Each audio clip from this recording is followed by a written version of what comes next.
श्री महाभारत द्रोण पर्व पुष्प 7। अभिमन्यु ने युद्ध में बहुत सा पराक्रम किया।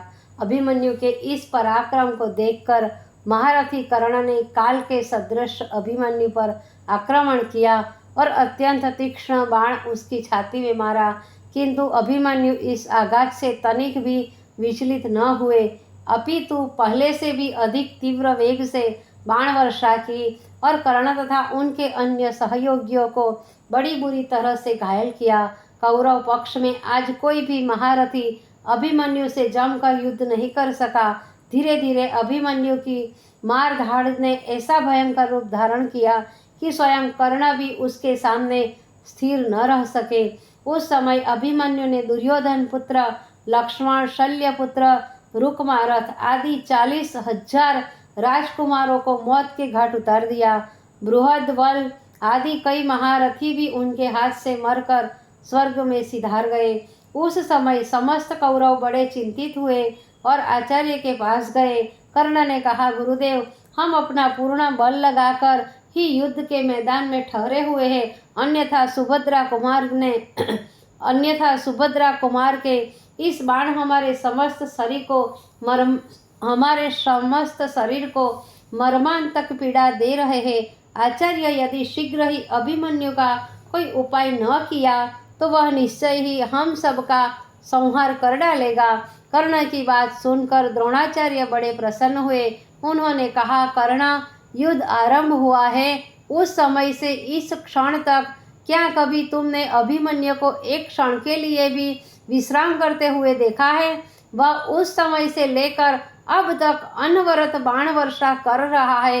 तुम सभी महारथियों ने पृथक पृथक तथा सम्मिलित रूप से अभिमन्यु को मारने का प्रयत्न किया, लेकिन मारना तो दूर, तुम लोग उसे घायल भी नहीं कर सके हो। अभिमन्यु की इस रण कुशलता से हमें बड़े प्रसन्न है। राधे कुमार अभिमन्यु स्वयं ही बड़ा पराक्रमी है। दूसरे, इसका कवच अभेद्य है। कवच धारण को विद्या के पारंगत अर्जुन ने अवश्य ही अपने पुत्र को वह विद्या सिखा दी है, इसीलिए वो तो तुम्हारे द्वारा मारे गए सभी अस्त्र शस्त्र कुछ प्रभाव नहीं करते। यदि इसका धनुष और प्रत्यंचा काट दी जाए, घोड़े, चक्र रक्षक और सारथी को मारकर उसे विरथ कर दिया जाए, तब काम बन सकता है। अभिमन्यु के हाथ में जब तक धनुष्य है, आप लोग तो क्या इसे सूर और असुर भी नहीं जीत सकते हैं। आचार्य की बात सुनकर कर्ण ने अपने बाणों से अभिमन्यु के धनुष को काट दिया। कृतवर्मा और कृपाचार्य ने उसके घोड़े, पार्श्व रक्षक और सारथी को मार डाला। अभिमन्यु को शस्त्रहीन और विरथ देखकर अन्य महारथी भी उसके ऊपर टूट पड़े। एक और 6 महारथी और दूसरी ओर निशस्त्र और निसहाय अभिमन्यु। तो भी ये लोग दया और धर्म को छोड़कर उस बालक पर चारों ओर से अस्त्र शस्त्र बरसाने लगे। रथहीन और निशस्त्र होने पर वह तेजस्वी कुमार हाथ में ढाल और तलवार लेकर शत्रुओं पर दौड़ पड़ा, लेकिन द्रोण ने शूद्रक नामक बाण से उसकी ढाल और तलवार के टुकड़े टुकड़े कर दिए। उस समय अभिमन्यु का सारा अंग बाणों से बिंधा हुआ था। तलवार के टूट जाने पर अभिमन्यु हाथ में चक्र लेकर भगवान विष्णु की तरह द्रोणाचार्य पर झपटा, लेकिन सभी महारथियों ने मिलकर उसके चक्र को भी काट गिराया। तब अभिमन्यु गदा लेकर अश्वत्थामा पर टूट पड़ा और उसने गदा प्रहार किया। अश्वत्थामा रथ से कूदकर भाग गया, लेकिन उसका रथ, घोड़े और सारथी सहित नष्ट हो गया।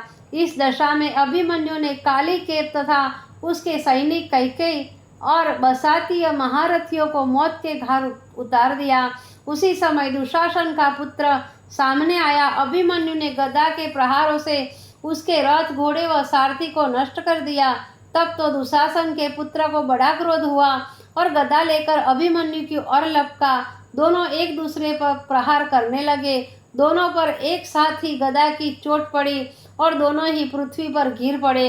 दुशासन के पुत्र ने शीघ्र ही उठकर पड़े हुए अभिमन्यु के मस्तक पर गदा का प्रहार किया। गदा के भीषण प्रहार से अभिमन्यु को चेतनाहीन कर दिया। आकाश से टूटकर गिरे हुए चंद्रमा की भांति उस सुरवीर को रणभूमि में गिरा देखकर अन्यायी और अधर्मी कौरवों ने निर्दयता और अधर्म का काम किया है। अंतरिक्ष से इस प्रकार ध्वनि आने लगी। रणभूमि होने पर भी उस समय वातावरण तनिक देर के लिए बड़ा क्षुब्ध और शून्य हो गया। पांडव सेना अनाथ होकर युद्ध क्षेत्र छोड़कर भागने लगी। उस समय युधिष्ठिर ने सैनिकों को ढाढ़स देते हुए कहा, वीरों, अल्प अवस्था का होते हुए भी अभिमन्यु ने बड़े बड़े कुशल और पराक्रमी वीरों के छक्के छुड़ा दिए। मृत्यु की शंका उपस्थित होने पर भी उसने युद्ध से मुंह नहीं मोड़ा। तुम लोगों को भी उसका अनुकरण करना चाहिए। उसी की भांति धैर्य रखो, डरो मत, हम अवश्य ही शत्रुओं पर विजय प्राप्त करेंगे। ऐसा कहकर धर्मराज ने समस्त सैनिकों का शोक दूर किया। वह इतने साहस से लड़े कि कौरवों की सेना के पैर उखड़ गए।